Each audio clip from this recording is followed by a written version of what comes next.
दोस्तों, अगर आपको आज कोई पूछे कि जिंदगी में असली सुकून कहाँ मिलता है, पैसों में, रिश्तों में या किसी ऐसे एहसास में जो दिखता नहीं मगर दिल को भर देता है, आज की ये कहानी शायद इस सवाल का जवाब दे दे। चलिए सुनते हैं एक दिल को छू लेने वाली कहानी, दो जिस्म एक जान। विमल बता रहा था, 2 साल पहले जब मैं पहली बार शामली से मिला तो ऐसा बिल्कुल नहीं लगा कि यह हमारी पहली मुलाकात है। शामली सिर्फ खूबसूरत ही नहीं बल्कि उसकी सोच भी बहुत भावनात्मक और दिल को छू लेने वाली थी। एक दिन शाम को शामली बोली, आज कुछ उल्टा सीधा खाने का मन है, चलो शनि बाजार चलते हैं। वहाँ एक साइड पर एक आंटी छल्ली भून रही थी। हम दोनों उनके पास रुके। शामली बोली, आंटी अच्छी सी 2 छल्ली दे दो। आंटी बोली, ये 10 रुपए की है और ये 15 रुपए की, कौन सी दूं? शामली बोली, 15 वाली 2 दे दीजिए। फिर अचानक उसने आंटी से पूछ लिया, आंटी आप अकेले काम करती हो या अंकल भी साथ आते हैं? ये सुनते ही आंटी का चेहरा बदल गया। उन्होंने थोड़ा गुस्से में कहा, मेरे चेहरे पर लिखा है क्या कि मेरा पति भी है? ना मैंने बिंदिया लगा रखी है ना सिंदूर, फिर तुम्हें कैसे लगा कि मेरा पति है?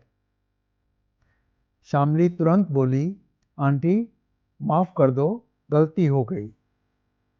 आंटी बोली, हाँ गलती हो गई। वो मुझे 3 साल पहले छोड़ गया।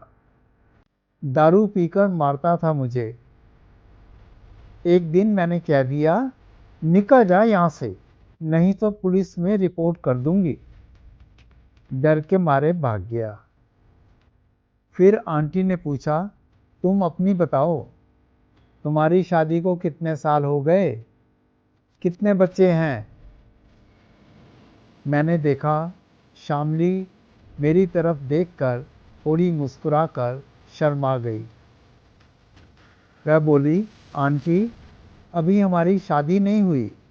शादी के साथ बहुत सारी जिम्मेदारियां आती हैं, परिवार, समाज और कानून की भी। अभी हम इसके लिए तैयार नहीं हैं। हम दोनों पहले अपना कैरियर और आत्मनिर्भरता पर ध्यान देना चाहते हैं और शादी से पहले साथ रहकर अपने रिश्ते को समझना चाहते हैं। यह सुन आंटी मुस्कुराई और बोली, बेटा पहले समाज में ऐसे रिश्तों को स्वीकार नहीं किया जाता था।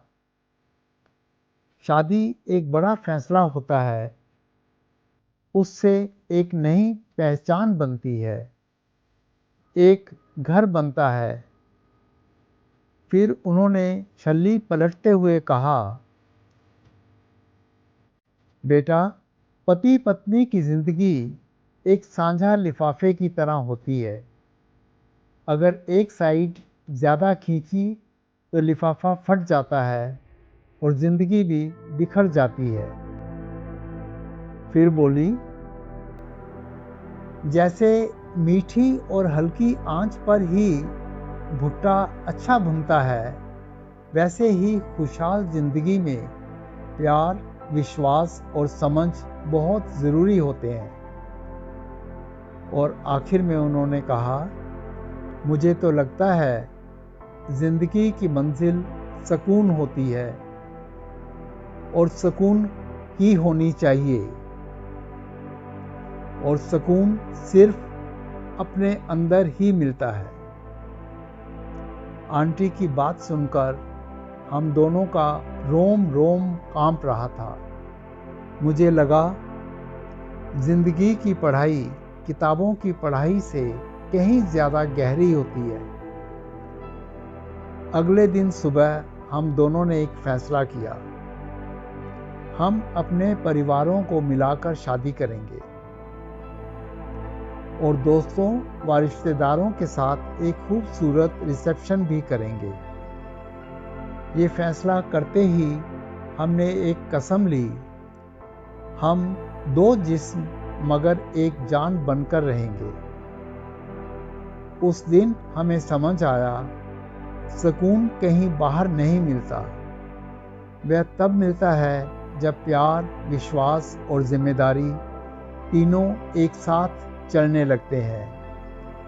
शायद इसीलिए कहा जाता है, दो जिस्म मगर एक जान। दोस्तों, अगर आपको ये कहानी दिल को छू गई हो तो वीडियो को लाइक ज़रूर करें, कमेंट में लिखें सुकून, और ऐसी ही दिल को छू लेने वाली कहानियों के लिए चैनल को सब्सक्राइब करें और बेल आइकन ज़रूर दबाएं, क्योंकि यहाँ हर कहानी दिल से निकलती है और दिल तक पहुँचती है। आपका दोस्त शांति प्रकाश।